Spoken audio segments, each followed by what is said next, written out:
Good morning, everybody. I hope you can hear me. The stream service seems to be having some problems this morning, and we keep shifting around to various services in hopes of finding the right solution. So the music did not come through today, and I've been checking settings and all of those other things that happen, and nothing seems to be coming up on the deal, and we're also having feed problems with the internet. So this has been sort of a challenging week technology-wise. Let's get right to it. If you're watching on LinkedIn or YouTube, if you can hear us, send me something in the chat to confirm this. We're showing all of our settings are showing active in the studio, and so we are. Let me check this setting. Hold on just a second.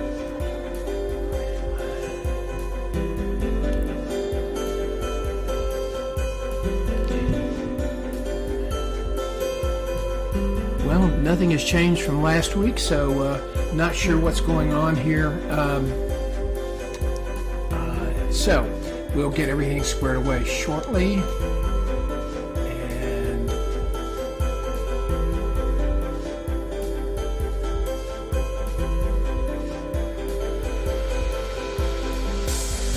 Okay, interesting feed problems today. Technology, bloody hell. I'm John Self. For 27 years, I was a global executive recruiter. I worked across 39 states in the U.S. and across 6 countries, 4 continents. First of all, let's start off with a little housekeeping, the nose.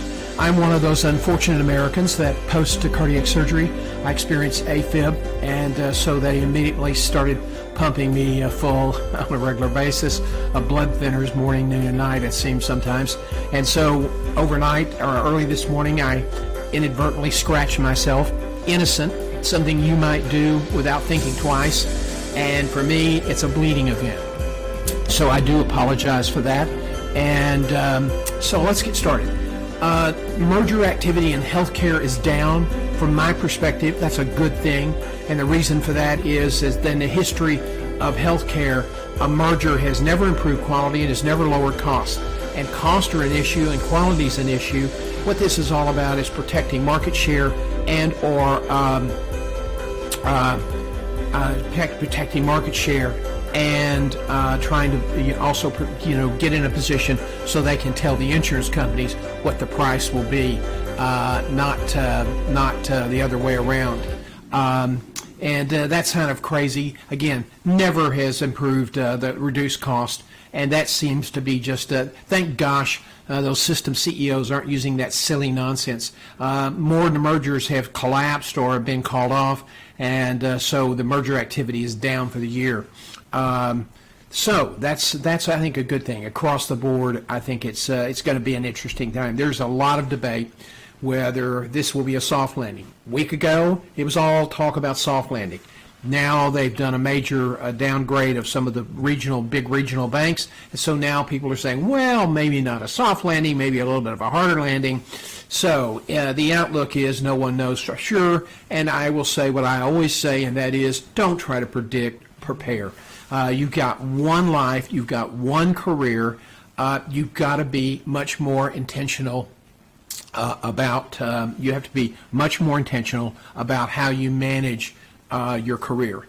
People who just think that they can go through and they won't have to worry about those issues. Let's see, we're getting okay. All right, everybody, I've started getting all the feedback now. The music I've turned down. We couldn't hear it in the studio for some reason, and we're concerned about the microphone. So that's all taken care of. We're off. That's off the table. This will be the last broadcast for a little about a week or two. I'm going to take some time off. I produce about 5 videos a day. I produce a lot of content, and so we need to kind of regroup, look at our analytics. You're looking at the guy who never thought analytics would run my life.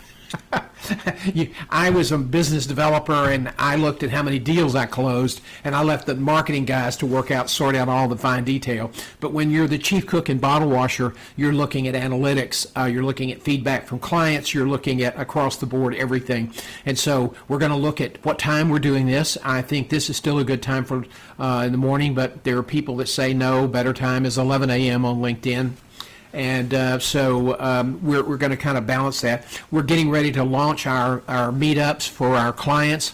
We're getting ready to launch your community circle, which is going to be a platform for people who are in career management or who are working on a job search to be able to come together and share ideas and share things that are working for them. And so that's under development. We're looking at trying to get that launched by the 1st of February. It will be a sort of a low-key launch, and then we'll expand out from there.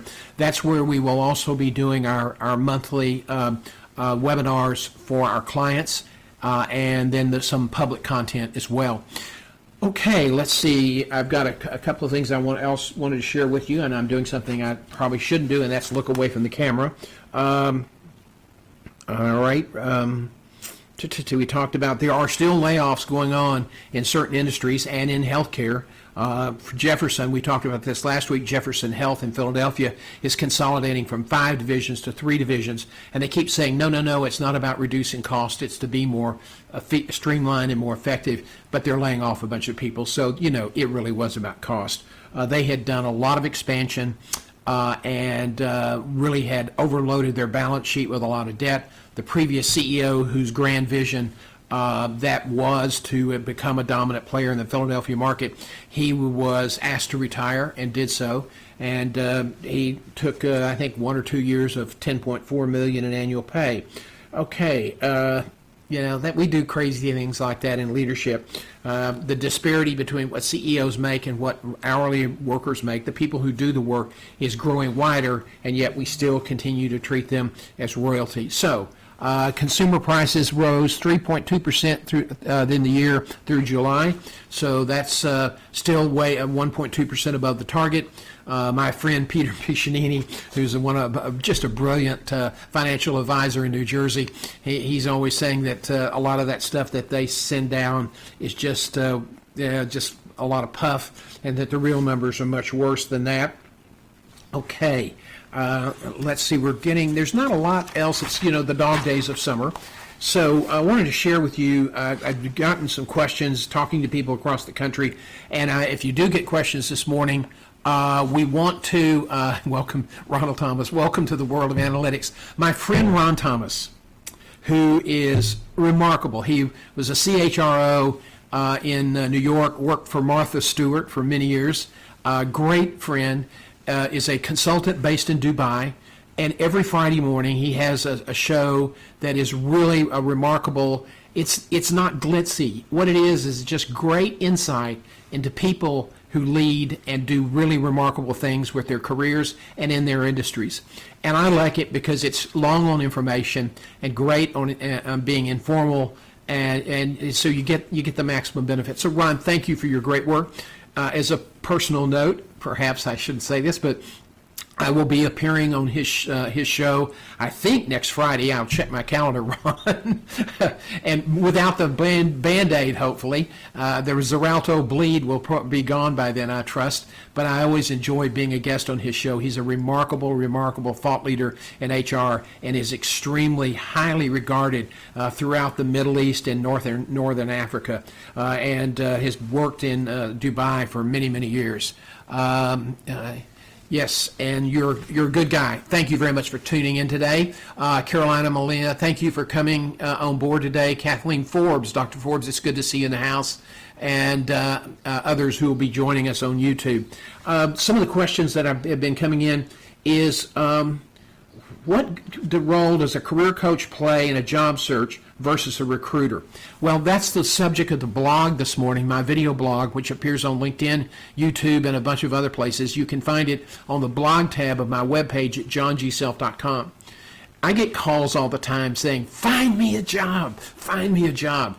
And it's usually from people who really haven't kept up with the changes in the career. They haven't kept a resume up to speed. They've basically been doing their job and thinking they were bulletproof. That's who usually asks for that. And, and so you really have to walk them through the process to say that, career coaches, we're about teaching people. We're about giving you tools and skills that you can use for the rest of your life.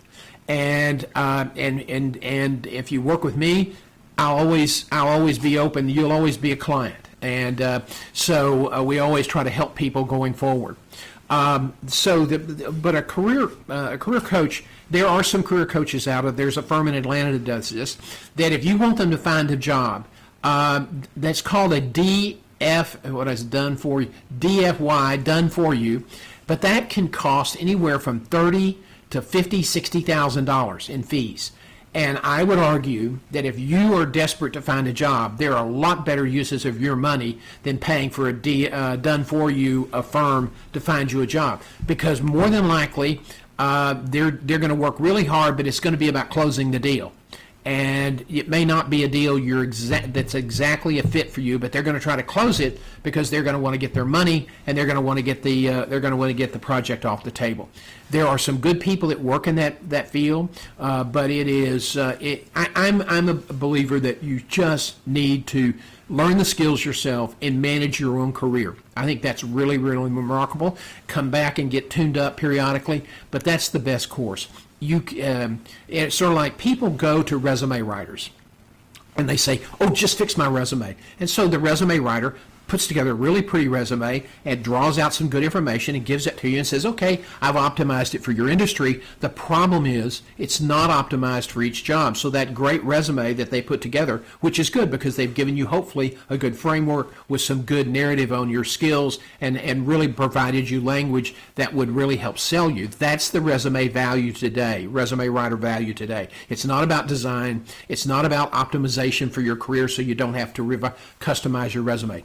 That's just not true. When they tell you that, they're not telling you the truth. You will have to customize your resume. So one of the things we do is teach people how to do the resumes themselves. People hate doing the resume.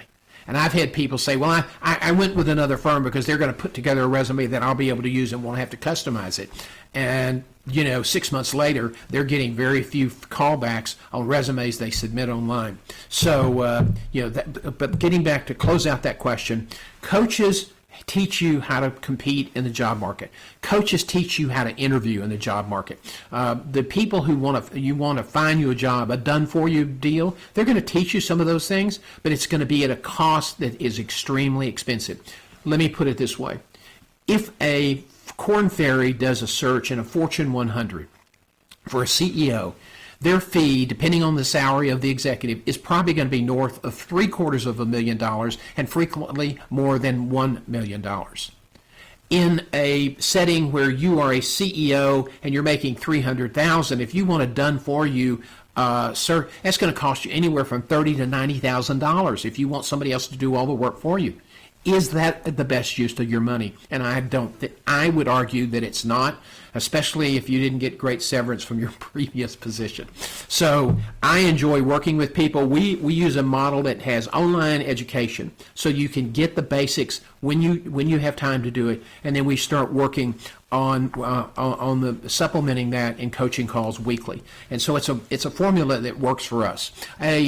So that's kind of a rambling answer. Why do recruiters not like to provide feedback on your performance even if you weren't selected? Recruiters are risk averse. They don't want to tell you something that might cause them to get the candidate to get all upset and for you then to call their client and complain that you were misunderstood or the recruiter was really bad. So they just say, well, they decided to go in another direction. That cuts it off. They don't have to deal with it. And they're not in the business of providing you feedback, to be perfectly honest. I always tried to do that as a recruiter, but I did it very, very carefully, and I generally waited till after the search was over and to try to get meaningful feedback from the client. Sometimes the clients don't even want to give it to us. But Usually we could get it, and I would always try to share it if I did get it with applicants going back after the search was over. But they don't do it because they're trying to avoid any ruffles with the client relationship and any ruffles in the search. We offer a mock interview.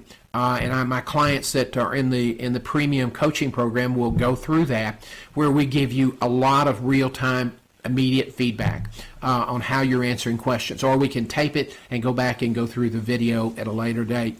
But it's all designed to teach you how to put your best foot forward to sell yourself and in an interview, or if you don't like the word selling yourself, educate them about your great value. So that's something you're not going to get a lot of feedback. So if you have a coach that you're working with, that is they can be very helpful to you, especially if you are keeping good notes about the interview, what happened, what questions you were getting, etc. And that's another point I want to make. Always write down the questions in interviews after you finished, as quickly as possible, to remember as many as possible, because you're going to hear those again and again and again. It gives you a roadmap to rehearse for future interviews. Why do searches take so long? They say they will call us, but they don't. Well, communication has always been a problem with executive recruiters. We tried to give our clients on the front end a schedule for presentation date and when we expected the clients to make certain decision points about the remaining candidates in the panel. That is just a bone of contention with a lot of applicants. First of all, searches never go as fast as the applicant wants them to go. It's all about, I need to get back to work. I may never get back to work. It's just a lot of angst going on. And even people who have great severances go through a lot of these same feelings. They worry that they may not ever work again. They worry why they aren't getting picked to advance in searches. And so there's a lot of angst. Searches go through a really interesting process. The use of candidate sourcing by corporations, health systems, big companies, where they're now using LinkedIn to survey profiles very quickly and then send letters out immediately to potential candidates. That is going to speed up the process, but it will also allow them to capture what is called passive candidates. That's you have a job and you're in Nashville, Tennessee, and you're happy. You want to move up in your career, but you're not really looking. And you're a passive candidate. So they now have powerful computers that if you meet the certain criteria of the sourcing algorithm, they will identify you if you've got a lot of interesting filings or posts on your LinkedIn profile that it's able to evaluate. That will elevate your profile, elevate your likelihood that they'll send you a letter. Are you interested? When you get one of those letters, you still have to customize your resume because it's still going to go through applicant tracking. And we did a blog on that this week, so if you have any questions about applicant tracking, you need to watch that blog. I believe it was on Wednesday, and it is available on my website and our YouTube channel at Guiding Your Career. Okay, so but searches take time because a lot of recruiters, it's still a manual candidate process, building a panel. Most recruiting firms like to build a panel of 15. They may get 30, 40, 50 resumes. They are going through it kind of manually and cutting it back based on resume reviews, maybe based on telephone screening calls.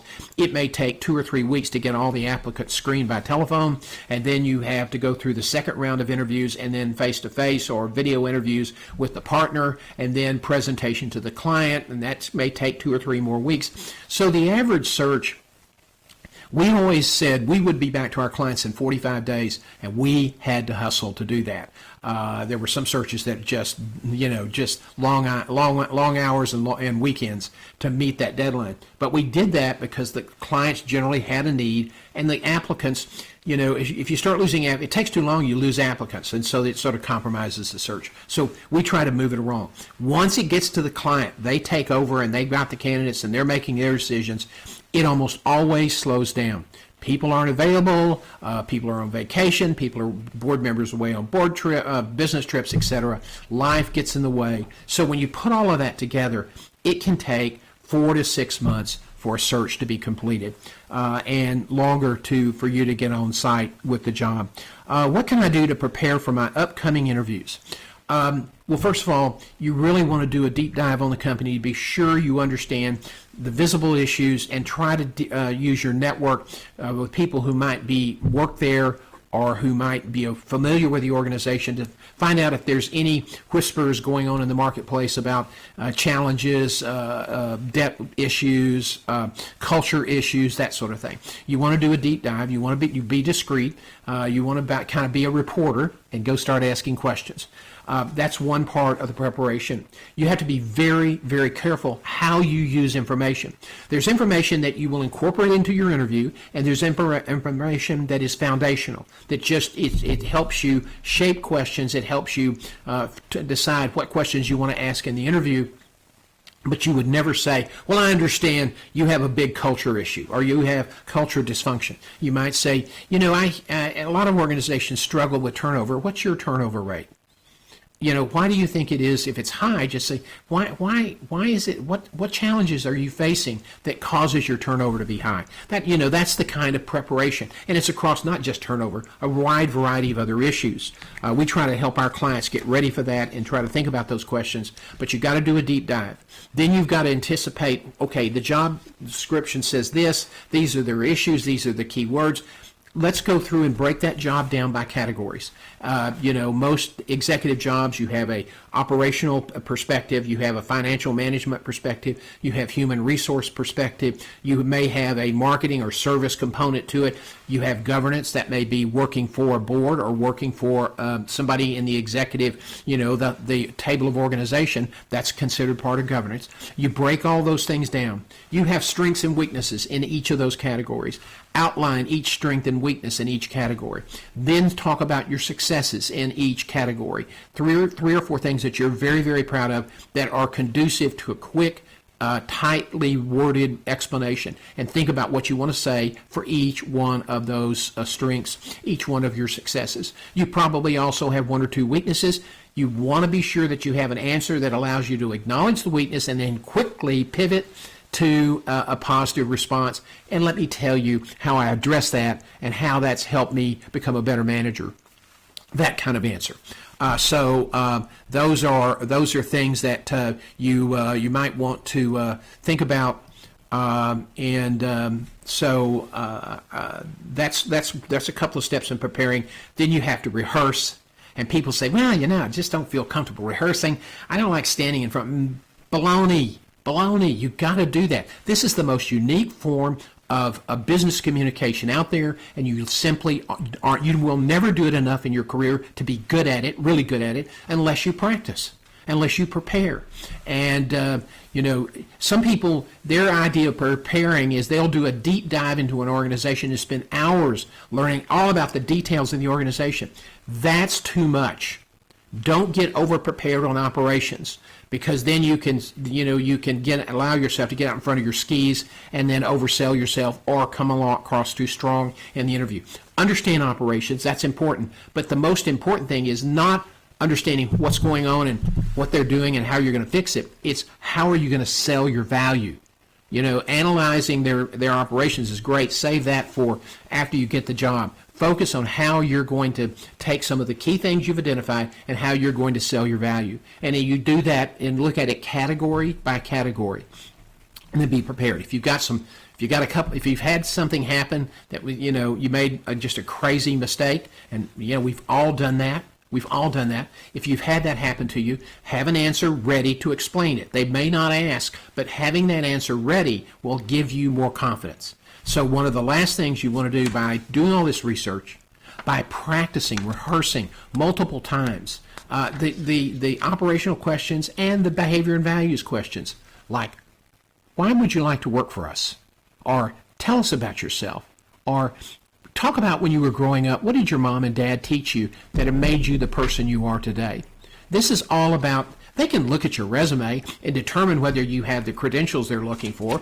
They'll use part of the interview to vet your experience. But what they're really trying to do is find out, are you a good fit for the organization? And you must be ready. You can know their operations inside out, but if you're not ready to explain those key elements of your value brand, you will not be successful. So you've got to go cover all those components in your career.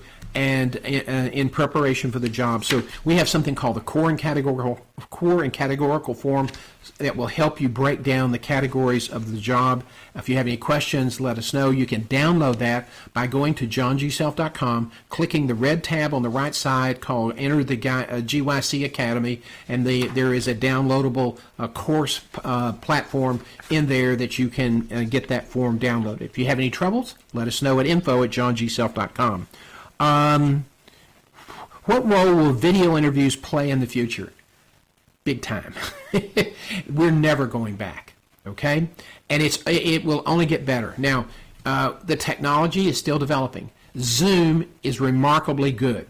You can see this is a green screen simply because, I just change things up periodically. But you can see there's a little fuzziness around my head. That's just, those things will just, these providers, this is a restreaming service called StreamYard, but these services will only get better and better. Video is here to stay. Now, let's be very clear. We may call it a Zoom interview. We may call it a Skype interview, if that's still a thing. Whatever we call it, it's still television. Video is television. It is maybe closed circuit, but it's still television. And you've got to learn how to be effective on television. Okay? And it's hard when you're not used to looking in the eye of the camera. But you've got to become comfortable. So you have to learn how to position your computer. Everybody uses a laptop now. They tilt the screen back to get their head fully in the frame, and we're seeing the ceiling, and we're looking up this way, which is the most unflattering view that you can possibly do it. And when you're in your 40s and 50s, unless you've had cardiac surgery, you begin to develop a certain fullness of your neck sometimes, or at least the appearance of that, and it's unflattering. And so you want a camera angle that's at your eye level. If you have to build a box or get a bunch of coffee table books, you've always wondered what they were for, stack them up and get that camera angle flat, equal with your eyes. Have a good microphone. Test the microphone. Before the day of the morning of the interview, be sure you test the connection. Be sure you have the latest updates to whatever program they're using. Zoom updates all the time, and it takes a while to update and can delay reloading. So you want to be sure that your Zoom is up to date before you start the interview, because you don't want to be late because your Zoom is uploading updates to their program. And the other programs are the same. I mean, Microsoft, their reputation is rush it to market, we'll fix everything on the fly. So you want to be ready. You want to have a good microphone. You want to have good lighting. I'm in a studio. I use studio lighting. But a good halo light is effective. The little small ones, not so much. And you've got to look at how bright it is. If you get a light for the top of your computer, be sure it's a light that diffuses the light so that you don't have one bright spot right here. These are all things that you must master. Video interview is here to stay. And if you don't look good on video, if you don't master it, it's going to detract from your experience, from your presence, everything else. I'm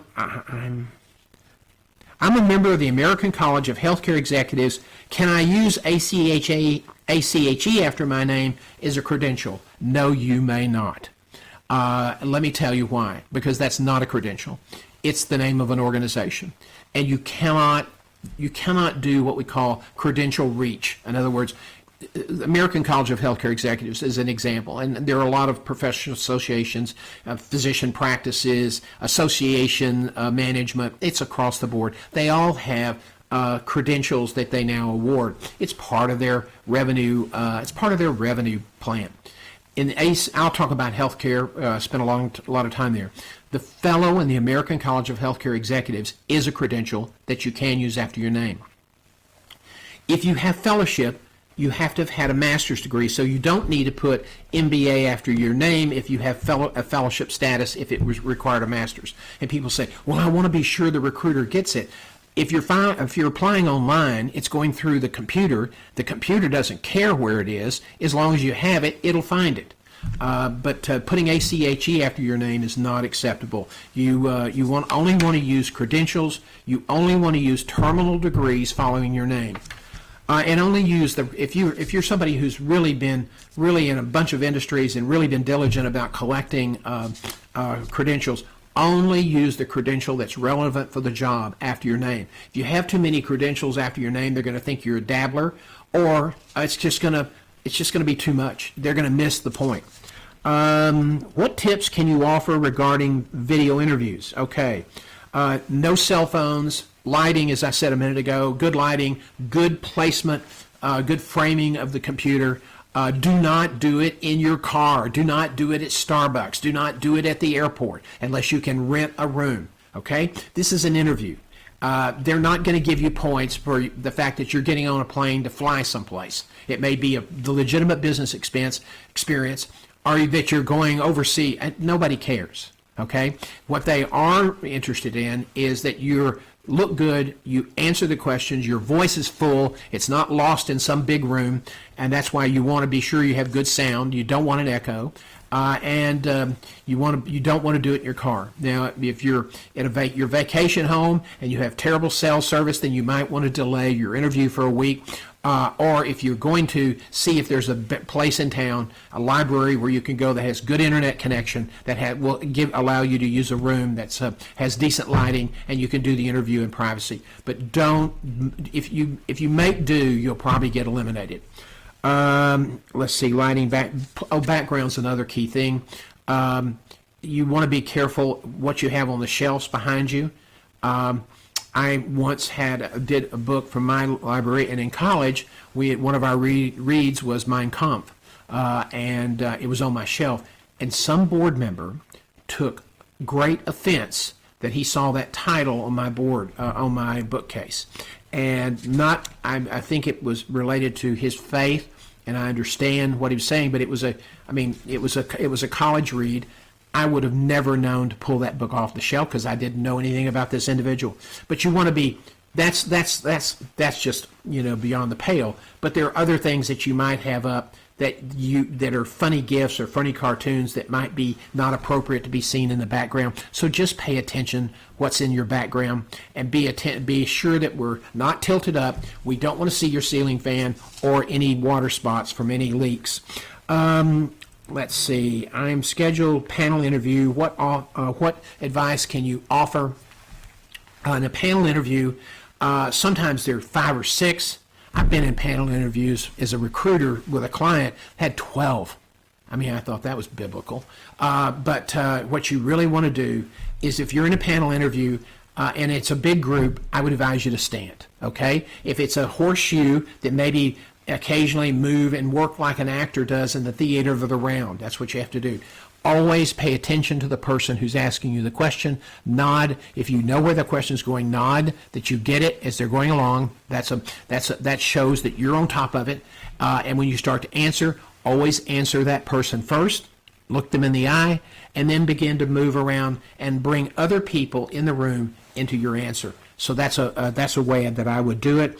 I had a DUI 7 years ago. Can I, do I need to disclose this? 7 years, have you had were there any aggravations? Was it a misdemeanor or was it a felony? Is there any priors, that sort of thing? Those might pop up on a background check. If it's just one case, and it's you can do checks on your background. If it's not there, you're under one case, you're under no obligation to disclose it. If it does come up, just say, or if it's on your background, we're a background company, we'll find it, or they will find it in doing research on you. Then you need to say, I want to be very full disclosure. 7 years ago, I made a mistake. I had a DUI. I have not had any recurrence. There are no extenuating circumstances. There were no aggravating issues, and everything in my life is fine, and no recurring issues. So that's how you would handle it. Don't try to cover it up, and never lie. People make mistakes. Keep in mind, you're there in an interview, or they're talking to you because they're trying to find a reason to hire you. Okay? And so if you have a good explanation and you do it with a smile, with authenticity and sincerity, it usually can be worked with. I had one of the best placements I ever made and I won't use his name, I've used it so many times, but he's currently the CEO of a health system in Philadelphia. He is brilliant. He is a genius. He's a remarkable leader, and he disclosed that, when we were interviewing at the Newark Sheridan Airport, that he had spent 90 days at Betty Ford, and he was very upfront about it. And because he was upfront, I disclosed it to the board. The board said, what do you think? I said, he's brilliant. I think he's really a good guy. We were down to 2 or 3 people. They said, well, let's check it out, do your homework. And but if it's not a big issue, so we got a HIPAA release, talked to his counselor, and she said he gets it. Don't worry. And he has gotten it, and he has been one of the most remarkable healthcare CEOs in the industry today. There are a lot of good people out there, but he's one of the best. How many references should I submit? I would always recommend 4. Most recruiters, most organizations ask for 3. Always give them a peer. Always give them a subordinate. Always give them a former boss or somebody you work for, okay?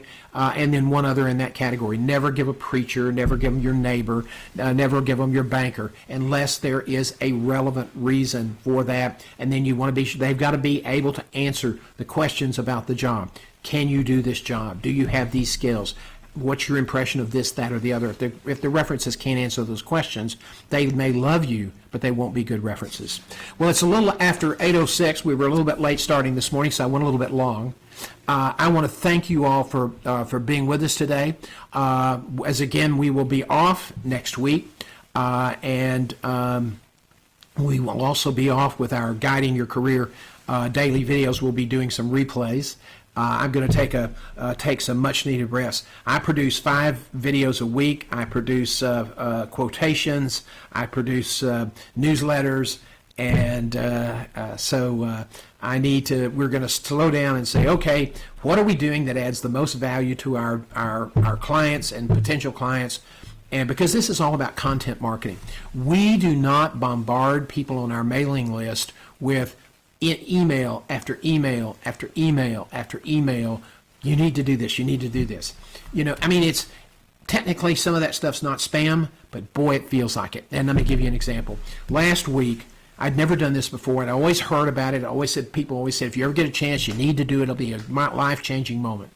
So I attended a virtual event sponsored by Dean Grazioli and Tony Robbins. Both are just incredible giants in the field of self-education and the creator economy. Robbins was an early rival to the game, and he's a billionaire many times over. Has his own TV studio in Florida. And we went through, had some remarkable speakers. I learned a lot. I got some very good information, but their programs are very, very expensive. And if you're a startup company and you have a robust CFO who's in the next room, who is, we've been married 28 years, and we're watching very carefully how we spend money and invest money on the company, and that we've made agreements, these are where we're going to focus our interest, then you don't always have the ability or want to be able to write a big check for $3,000 or $4,000. Well, when I did not sign up for the course at the end of the session, we'll come back tomorrow. We're going to do a bonus show, and then do this, and we have one more guest we want you to meet. We're going do this, and if you don't do this, you're never going to do it. You're never going to. Basically, if you don't buy our program, you're not going to be a success because you won't be able to sustain your momentum. Well, I've started 4 companies, and so I really that kind of offended me a little bit.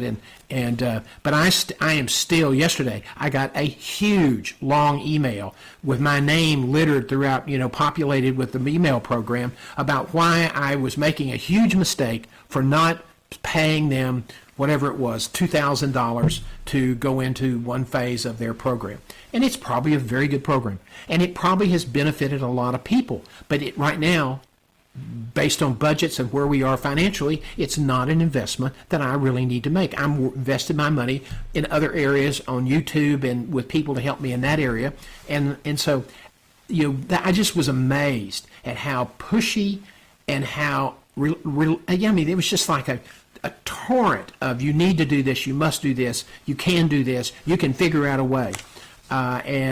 So these free giveaway programs are great, and you can learn a lot. So if it's really good quality and you think you're going to hear some good speakers, do that, but be prepared to be bombarded with sales pitches, and we don't do that. So when you sign up for our programs, or if you sign up for one of our giveaway products, you will see you're not going to get weekly sales pitches. You may get one once a week to talk about the new program we have or a sale we're having, but we're not going to bombard you. You get every day in your email, you'll get our daily video that's a minute or two, and you get a newsletter. And you'll know when we're having meetups on Facebook or wherever we do that. But it's going to be we're about content marketing. We want to deliver content that says, we trust this company, we trust this person. And if you don't trust, then don't do it. But that's the reason we market the way we market. It's called content marketing. We don't do aggressive emails. We don't call people all over the world and setting up appointments and then do tough online sales pitches to people. We're all about content marketing, and that's the way we're going to continue doing it. Hey, Ron Thomas, I'll see you next Friday live from Dubai. I'm looking forward to it. Always a joy to be with you. And Kathleen Forbes, great to see you.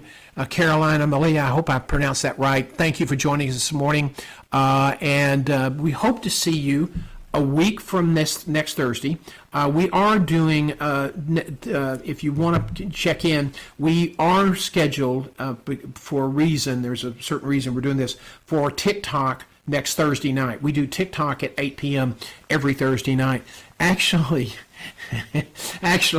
that's where I probably get my biggest following. Everybody says, oh, YouTube is the way to go, and it is. But I get more views and more involvement and more engagement on TikTok at night. So I don't know, maybe I just appeal to the TikTok family. Anyway, but we will not be on Facebook or LinkedIn or YouTube Live next week. And we'll be regrouping and relooking at our content and how we deliver this to you. And if you have suggestions, don't be shy about sharing it with me. I'm delighted to get your criticism. If you think I need to do something better or we're not delivering on a promise, I need to know that. It's when you kind of trying to do everything in a company, sometimes you overlook things, and it's always nice to have people who say, I need more help here. I need you to focus on this or that. And, that doesn't offend me at all. We're here to serve. And I think, my view about selling is it's about service. Okay, I hope everybody has a great rest of the day and a great week coming forward, a weekend. And I'm off to see my son in Dallas and get a trim. I use the old-fashioned barber shop in Highland Park Village that Stanley Marcus of Neiman Marcus used to go to, and because there's just some wonderful, interesting old-line Dallas characters that get their hair cut there. So it's always so interesting to be there, and so then I get a chance to have lunch with my attorney's son. He's an immigration lawyer in Dallas, and see some close friends. So it's going to be a great Saturday, and I hope you have a wonderful Saturday and Sunday. And if you need us, just reach out at john@johngself.com or info@johngself.com and let us know what you like and what you don't like about our Career Live broadcast. Thank you, everybody. Cheers, and we'll see you in a week from today, or 2 weeks from today. Thank you.